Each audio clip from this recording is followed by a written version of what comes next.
కరువు వరదలు వచ్చి పంట నష్టం జరిగితే ఆదుకోవడానికి ప్రభుత్వాలు ఉండాలి, పంటల బీమా పథకాలు ఉండాలి. వీటన్నిటిని అమలు చేయాల్సినటువంటిది బాధ్యత ఎవరిది? మనం ఓట్లేసి గెలిపించినటువంటి ప్రభుత్వాలు. మళ్ళీ ఇవన్నీ ఈరోజు సక్రమంగా అమలు జరుపుతున్నాయంటే ఈరోజు డోన్కి వెళ్తే లేదా ఫ్యాబ్లిక్కి వెళ్తే అంగట్లో వాడు ఏ రేటు చెప్తే ఆ రేటు విత్తనాలు కొంటున్నాం.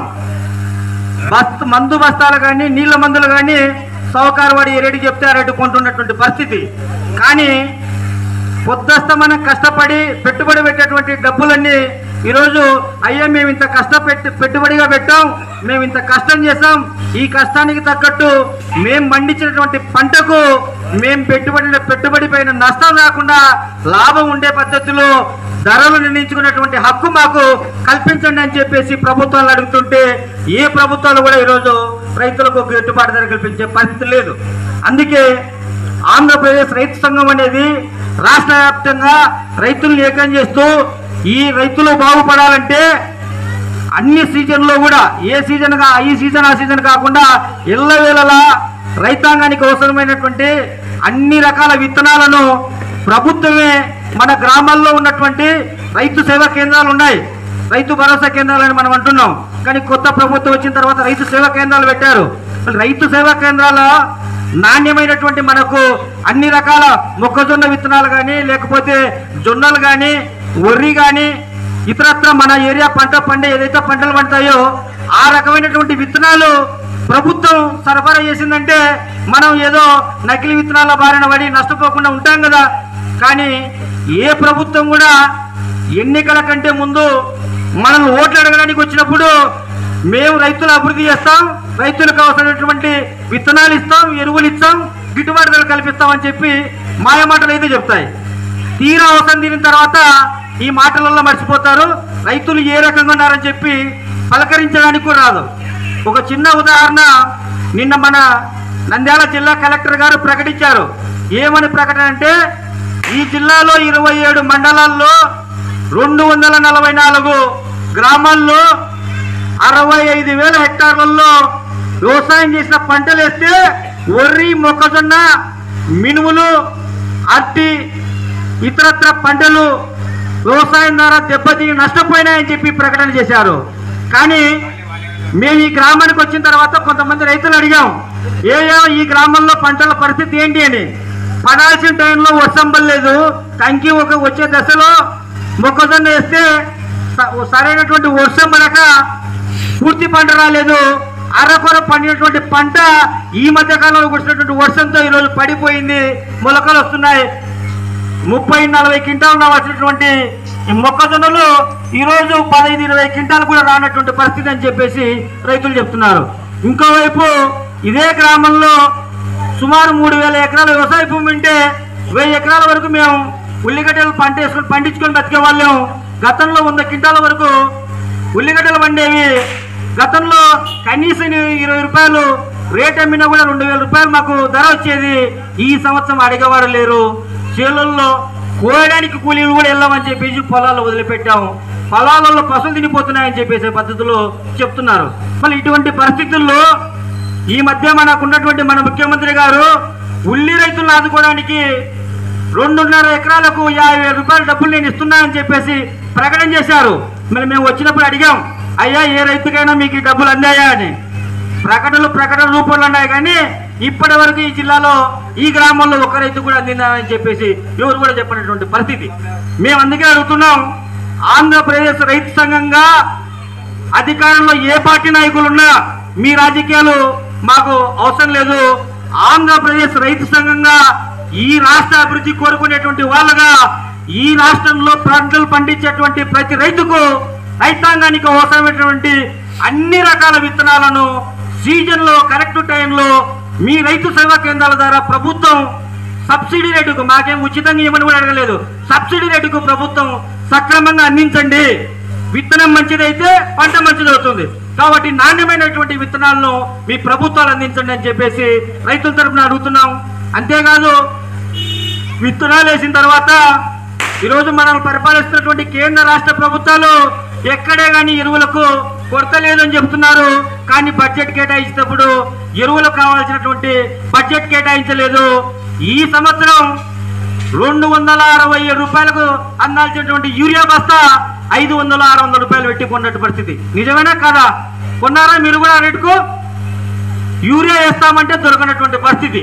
అంటే ఒక్క యూరియానే కాదు, మనం వాడేటటువంటి 20-20-0-13 కానీ 13-0-45 కానీ డిఏపి కానీ మనం వాడేటువంటి అన్ని ఎరువుల ధరలు ఏమో ఆకాశాన్ని అంటుతున్నాయి, మన పంటలకు మాత్రం రేటు పెరగలేదు. ఒకవైపు సకాలంలో విత్తనాలు ఇవ్వరు, సకాలంలో ఎరువులు ఇవ్వరు. అయ్యా బాబు, మీరు ఈ రెండు ఇవ్వకపోయినా మా ఇళ్లలో ఉన్నటువంటి ఆడోళ్ళ బంగారు తాకట్టు పెట్టినాం, లేదంటే మా పొలాలు తాకట్టు పెట్టాం, లేదా మా ఇల్లు తాకట్టు పెట్టాం, అధిక వడ్డీకి అప్పులు తీసుకొచ్చుకొని ఈరోజు వ్యవసాయం చేస్తున్నాం. కనీసం మేము పండించుకున్న పంట కన్నా మాకు మద్దతు ధరలో కల్పించండి అని చెప్పేసి ఆంధ్రప్రదేశ్ రైతు సంఘంగా పెద్ద ఎత్తున ఆందోళన చేస్తుంటే వీటి గురించి పట్టించుకునే పరిస్థితి ఈ ప్రభుత్వాలు లేవు. అందుకే రైతులుగా మనం ఐక్యం కావాలా, మనం పండించిన పంటకు గిట్టుబాటు ధర వచ్చేంత వరకు పోరాటాలు చేయాలా. పోరాడితేనే తప్ప మన సమస్యల పరిష్కారం అవుతాయి. పోరాటం చేయకుండా మనము ఎవరికి వాళ్ళుగా ఉన్నామంటే మనల్ని పట్టించుకునే పరిస్థితి లేదు. మేము రైతు సంఘంగా ఈ ముఖ్యమంత్రి గారిని, మన ప్రధానమంత్రి గారిని ఒక మాట అడుగుతున్నాం. అయ్యా, మేము వ్యవసాయంలో పెట్టేటువంటి పెట్టుబడి, మా కుటుంబ సభ్యులందరం కలిసి చేసేటువంటి శ్రమ, ఈ రెండింటిని లెక్కేసి మేము పెట్టినటువంటి పెట్టుబడికి అదనంగా 1.5 రేట్లు కేటాయించి మద్దతు ధర నిర్ణయం చేయండి అని చెప్తే మేము అడిగిన పద్ధతిలో మద్దతు ధర నిర్ణయం చేయడం లేదు. సరే, కనీసం మీరు కేటాయించినటువంటి మద్దతు ధరలైనా మీరు అమలు జరపని అడుగుతున్నాం. మేము వచ్చినప్పుడు అడిగాం, మొక్కజొన్న ఎంత రేటుకి అమ్మారు అని. మన ప్రధానమంత్రి గారు ఈ సంవత్సరానికి మొక్కజొన్నలకు ప్రకటించిన రేటు ఎంత అంటే 2400 రూపాయలు కింటాకు. మనం అమ్మింది ఎంత అంటే ఈ గ్రామంలో 1650 రూపాయలు మొదలుకుంటే 1800కు మించి ఎవరు కూడా అమ్ముకునేటువంటి పరిస్థితి లేదు. అంతేకాదు, సొద్దలు వన్నాయి, సజ్జలు వన్నటువంటి వాళ్ళు ఎంతకు అమ్ముకున్నారా అంటే 1800, 1900, బాగా అంటే 2000 రూపాయలకు అమ్ముకున్నామంట. కానీ గవర్నమెంట్ ప్రకటించిన రేట్ ఎంత అంటే 2700 రూపాయలు. మరి ఈ ప్రభుత్వాలు ప్రకటిస్తున్నటువంటి మద్దతు ధరలు ఎవరికి అమలు జరుగుతున్నాయి? మనం ఏదైతే ఈ గ్రామాల్లో పంట పండిస్తున్నామో ఈ పంట పండించేటువంటి రైతులు సకాలంలో ప్రభుత్వాలు కొనుగోలు కేంద్రాలు పెట్టి మద్దతు ధరలు కొనుగోలు చేయకపోవడం వల్ల మన గ్రామంలో మద్దతు దళారీలు ఉంటారు. మద్దతు దళారీలు వచ్చేది మన రైతుల అవసరాలు దృష్టిలో పెట్టుకొని తక్కువ ధర కొనుక్కొని వాళ్ళు ఈరోజు మార్కెట్ యార్డుల్లో నిల్వ ఉంచుకొని రాజకీయ నాయకులు పట్టుకొని మళ్ళీ మన పాస్ పుస్తకాలు జిరాక్స్లు ఇప్పించుకుపోయి గవర్నమెంట్ మద్దతు ధరకు వాళ్ళు అమ్ముకొని వాళ్ళు బాగుపడుతున్నారు తప్ప నిజంగా మన రైతులు బాగుపడలేదు. అంటే ఈ ప్రభుత్వాలు మధ్య దళారులు బాగుపరచడం కోసం పనిచేస్తున్నాయా, మన రైతులు బాగుపరచడం కోసం పనిచేస్తున్నాయా? ఆలోచించండి.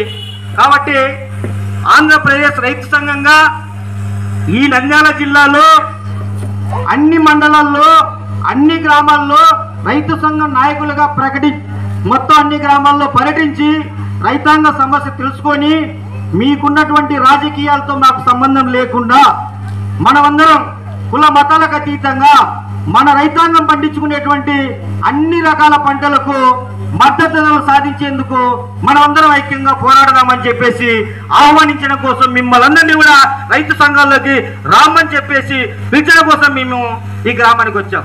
కాబట్టి ఈ గ్రామంలో ఉన్నటువంటి పెద్దలు, రైతు సోదరులారా, ఆలోచించండి. మీరందరూ కూడా రాబోయే రోజుల్లో మా అభివృద్ధి కాదు, మన గ్రామంలో అభివృద్ధి కావాలంటే మన రైతుల అభివృద్ధి కావాలి.